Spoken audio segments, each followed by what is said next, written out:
एक live position ले रखी है मैंने।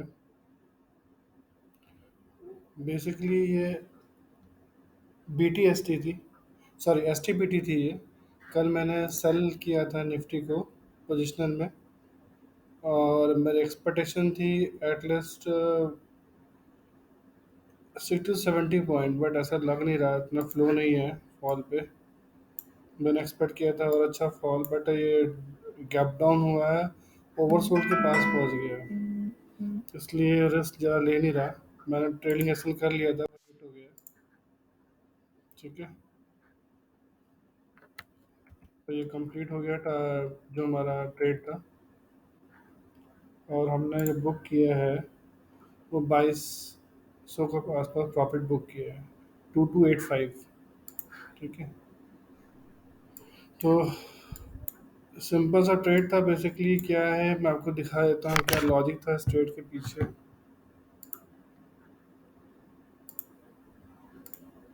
टारगेट थोड़ा मिस हो गया है ट्रेलिंग एसल के कारण।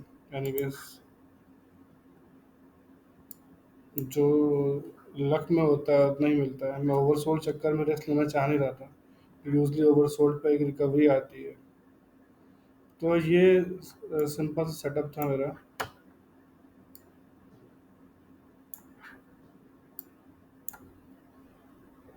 एक काइंड ऑफ ट्रेंड लाइन बनाई थी मैंने।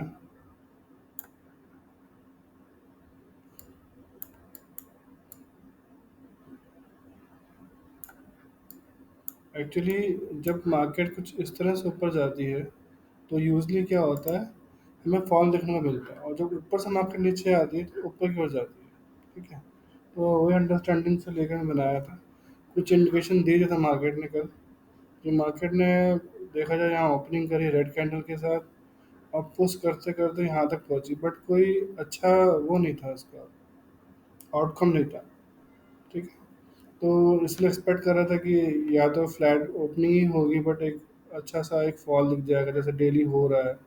ये आपका 26 पॉइंट का फॉल है, यहाँ भी एक फॉल होकर फिर स्टेबल हुआ है। तो मैं वो एक्सपेक्ट कर रहा था कि फॉल आएगा और उसके बाद मार्केट स्टेबल होकर ऊपर जाएगी। तो मैंने उस हिसाब से लगाया था, और कुछ हद तक मार्केट ने जो मेरी एक्सपेक्टेशन थी पूरी करी है। ठीक है ना। अगर मैं बात करूँ फ्यूचर की, तो एक ऑलमोस्ट हल्का सा एक हो सकता है गैप डाउन सा हुआ है। ठीक है, और आपके इंडिकेटर के नीचे ही ओपनिंग है, रिजेक्शन कैंडल है 100 EMA के नीचे बन रही है। तो ऑलमोस्ट सभी कुछ पॉजिटिव था, तो मैं फिर कॉल मतलब पोजीशन पे रहा। हाँ, बस मैं कुछ ज़्यादा प्रॉफिट बुक नहीं कर पाया, थोड़ा सा मुझे इसका मलाल रहेगा। बट ये मार्केट बाइंग साइड है, तो ये प्रॉफिट बुकिंग ही चल रही है अभी तक। मैं एक्सपेक्ट नहीं कर रहा कि मार्केट सेल साइड आई हुई है। सेल साइड कब आएगी बेसिकली, जब हम ये रेंज देखेंगे, रेंज टूटते हुए वाला ये रेंज जो है ना, इसने पुल किया है, तो ये रेंज जब तक तोड़ती नहीं मार्केट ना, तब तक हम सेल साइड बहुत अच्छे से एग्रेसिवली प्लान नहीं कर सकते। दैट्स वाई मैंने भी एग्रेसिव प्लान नहीं किया और यहीं पर अपनी पोजीशन जो है क्लोज कर दी है। ठीक है, 200 EMA के आसपास वो एक एक्सपेक्टेशन कर रहा है ऊपर जाने के लिए। ठीक है, एनीवेज हमने आज फिर प्रॉफिट बुक किया है, एक कंटिन्यूस प्रॉफिट बुक कर रहे हैं। वो वेल एंड गुड है, वो अच्छा है हमारे लिए। ठीक है, ये देखिए ना, ओवरसोल्ड जब होता है, जब यूजली एक करेक्शन आ जाती है कि ओवरसोल्ड एक करेक्शन है, इसलिए मैं रुक नहीं रहा था बस। अगर हम थोड़ा सा इनसाइड कैंडल और बनती है तो फिर एक फॉल और आ सकता है, अदरवाइज फिर ऊपर ही जाएगा, रिकवरी करेगा, स्लो एंड स्टडी गेम रहेगा। ठीक है, मैं क्लोज करता हूँ ये वीडियो। पोजीशन आपने देख ही ली है, ये पोजीशन है और ये मेरा रिकॉर्ड था। तभी एक ही दिखा रहा है क्योंकि कल मैंने लिया था ये। ठीक है, मार्केट क्लोज के टाइम पे मेरे ख्याल से 325 के आसपास आ रहा हूँ, जो ये यहाँ पर क्लोज कर दिया।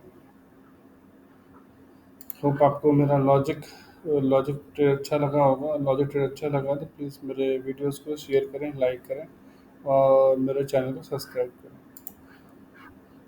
Thanks for watching my video.